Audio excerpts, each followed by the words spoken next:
Hola oyentes, estás escuchando otro episodio de Estudio en 15. Yo soy Arturo Olivas. Antes de comenzar, quiero recordarles a todos que si desean leer los créditos de cierre, visite estudioen15.com y siga los pasos para grabar y enviar su mensaje. Al terminar los capítulos finales de Romanos, capítulos 7 a 16, me di cuenta de que al leer esta epístola parece similar a los discursos de la Conferencia General. Cuando leo los discursos de la Conferencia General, me gusta resaltar dichos o frases que me llaman la atención.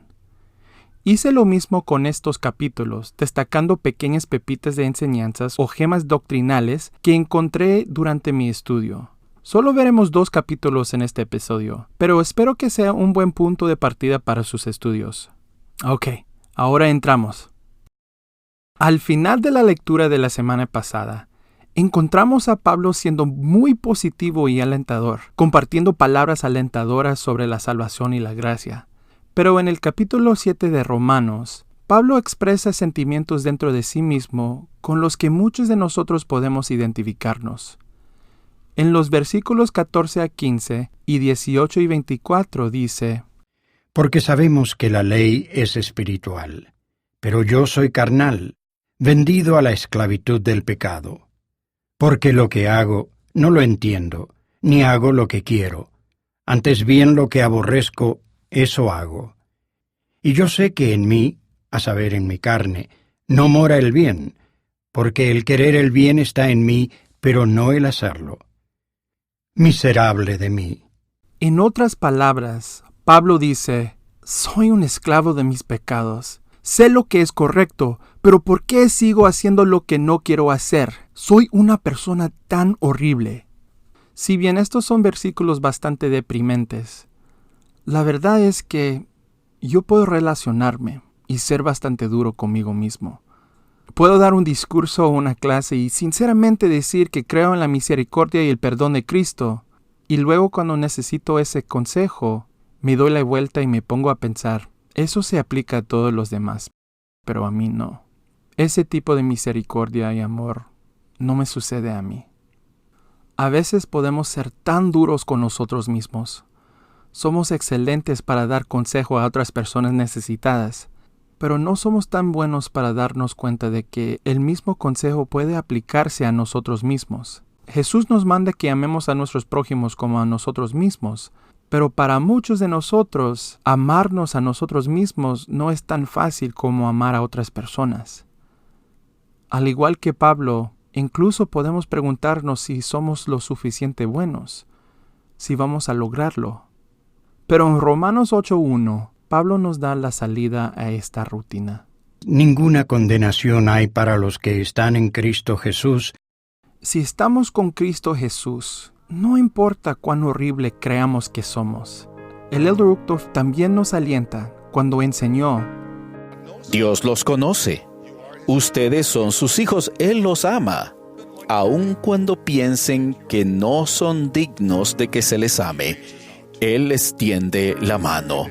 Hoy mismo y todos los días, Él les tiende la mano con el deseo de sanarlos, de animarlos y de sustituir el vacío que hay en su corazón por una dicha duradera. Él desea eliminar cualquier oscuridad que nuble su vida y llenarla de la sagrada y brillante luz de su gloria sin fin.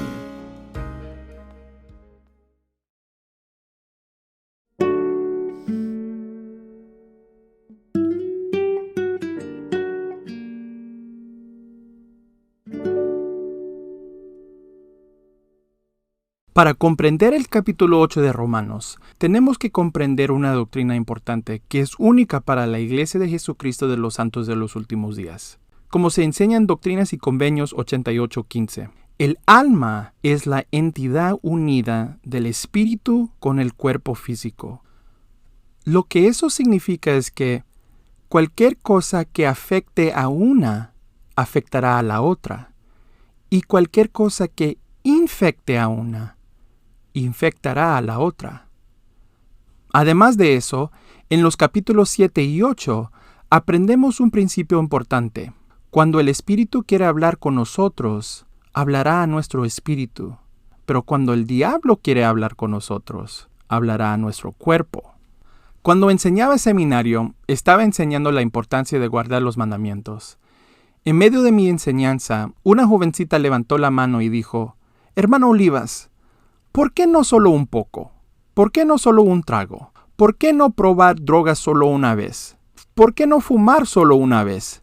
¿Por qué no solo una experiencia sexual? Para que podamos deshacernos de esta curiosidad». En mi mente, comencé a preparar el mejor sermón del mundo sobre la adicción y las enfermedades de transmisión sexual y las pruebas del embarazo en la adolescencia. Y justo cuando estaba a punto de abrir la boca y exponer mi asombrosa sabiduría sobre la clase, ella dijo: «Y no me digas sobre la adicción, las enfermedades y el embarazo, porque tengo amigos que probaron drogas y no son adictos. Conozco jóvenes que han tenido relaciones sexuales pero no están embarazadas. Y conozco personas que fuman y no contraen cáncer». Y ella tiene razón.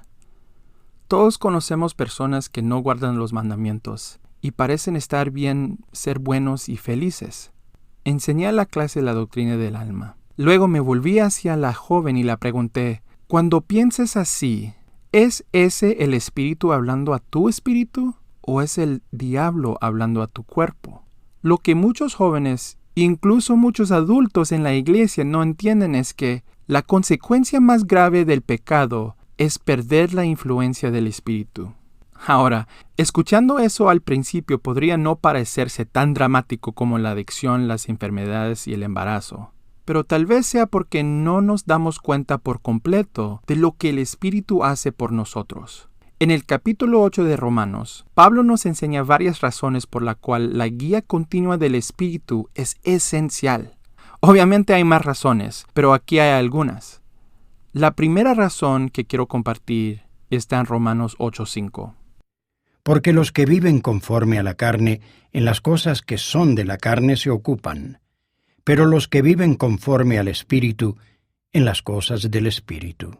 O sea, aquellos que tienen el Espíritu, sus mentes o perspectivas se ocupan en las cosas espirituales.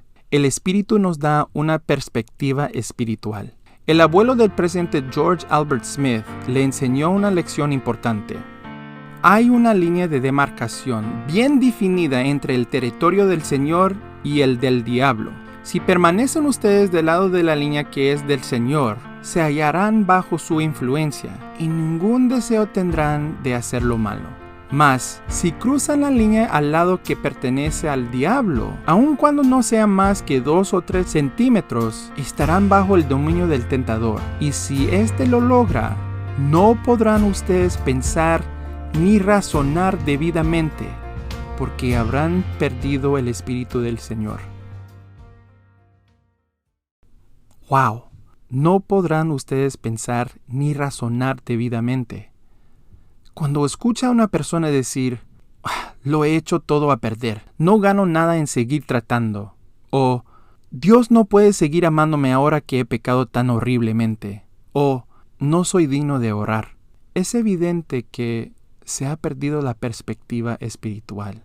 ¿Es este el Espíritu hablando a mi espíritu o es el diablo hablando a mi cuerpo?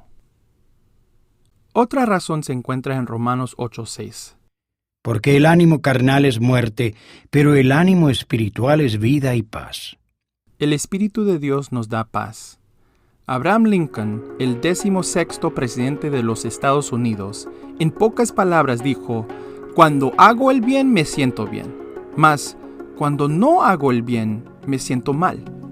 El presidente Ezra Taft Benson enseñó: «No puedes hacer lo malo y sentirte bien.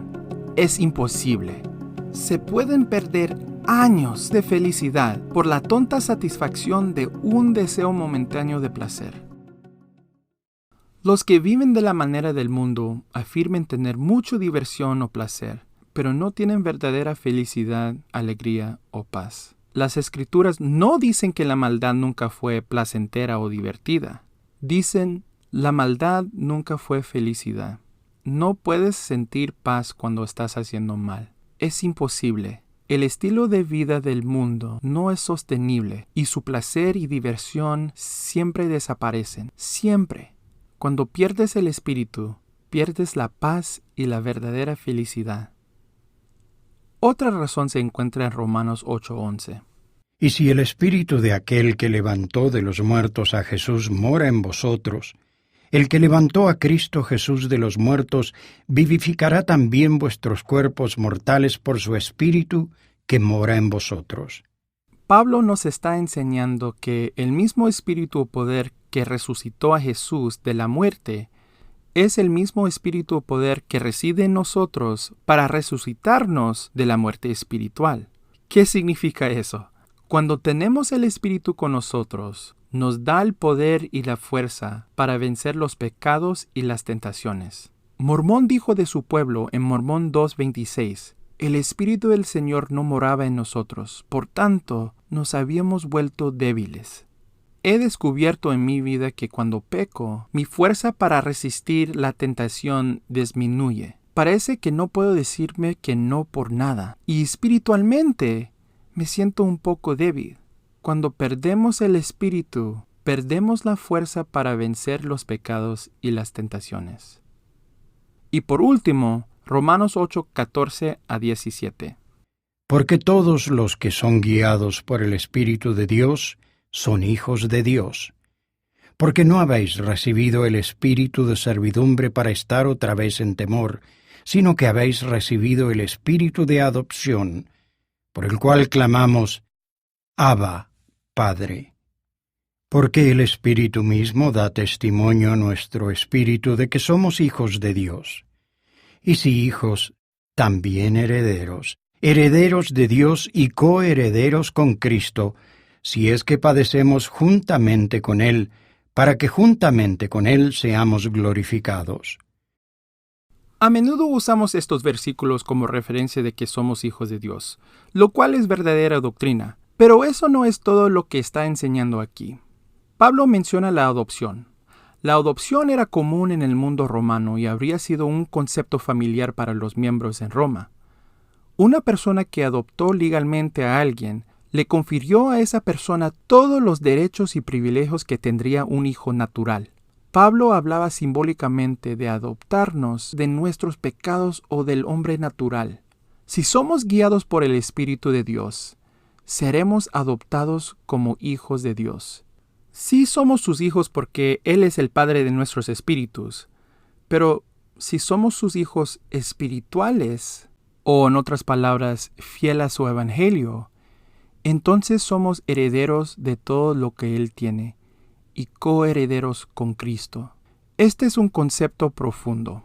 La semana pasada hablamos de que no somos salvos por nuestras obras, sino por gracia, pero que nuestras obras son importantes porque son el medio por el cual estamos aprendiendo y nos transformamos y cambiamos para volvernos celestiales. Pablo aquí nos está enseñando que el Espíritu es lo que nos guía en ese esfuerzo. Sin el Espíritu no hay guía. Y las Escrituras son claras que ninguna persona impura puede morar con Dios.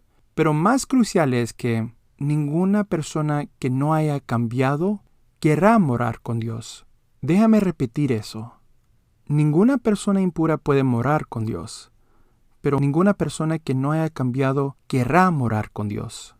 Al principio de este año, el presidente Nelson vino y habló con los miembros de la iglesia en Phoenix, Arizona, en el mismo estadio que México venció a Estados Unidos en la Copa de Oro, pero no estoy amargado. Invitó a todos los jóvenes a sentarse en los asientos del piso más cercanos a él, mientras que sus padres se sentaron en los asientos superiores. ¡Qué gran oportunidad para estos jóvenes de estar cerca a un profeta de Dios! Si bien la mayoría de los jóvenes aprovecharon de esta experiencia tan monumental, noté que muchos otros aprovecharon el hecho de que no estaban sentados con sus padres. Y, en lugar de escuchar al profeta, decidieron caminar por el estadio con sus amigos y pasar el tiempo en las grandes salas del estadio. De verdad no querían estar allí. Para ellos, no fue una experiencia que fuera atractiva. Vemos esto mucho, ¿no? Las personas que dicen que son espirituales pero no religiosas, la gente que dicen o muestran que asistir a la iglesia no es una prioridad para ellos. O personas que sienten que vivir el evangelio es esclavizante o demasiado restrictivo. Siempre imaginaba que el juicio final sería como Jesús parado allí con una portapapeles y yo mirando a Jesús nerviosamente. Jesús revisa sus portapapeles y dice: «Oh, Arturo, casi lo lograste. Te lo perdiste por 2 puntos». Y le rogaría a Jesús: «Por favor, revise la pregunta de resumen una vez más. Tiene que haber 2 puntos que puede extraer de ese resumen». Así es como pensé que sería. Pero a medida que sigo aprendiendo y entendiendo más de este maravilloso plan de redención, más me doy cuenta de que en el juicio final no sería el pecador impenitente que le ruega a Jesús: «Déjame quedarme». No, él probablemente estaría diciendo: «Déjame ir, tráeme fuera de aquí, no quiero estar aquí, no me parece divertido en absoluto». Conociendo el carácter de Cristo, creo que si alguien va a rogar en esa ocasión, probablemente sea Jesús, rogando al pecador impenitente: «Por favor, elige quedarte. Por favor, usa mi expiación, no solo para ser limpiado, sino para ser cambiado, para que quieras quedarte». El milagro de la expiación no es solo que podamos regresar a vivir con Dios, sino que, milagrosamente, podamos sentirnos en casa ahí. Y como Pablo enseñó, el Espíritu es lo que nos ayuda a guiarnos a través de ese cambio. De esa forma, nos sentimos cómodos siendo coherederos con Cristo. Ahora, ¿por qué no pecar un poquito? Bueno, ¿por qué no tocar un poco el quemador ardiente de la cocina? Es cierto que a la larga sanarás, pero no lo harás sin pasar por mucho dolor y mucho sufrimiento innecesario. En esos momentos de tentación, pregúntense: ¿es este el Espíritu hablando a mi espíritu o es el diablo hablando a mi cuerpo?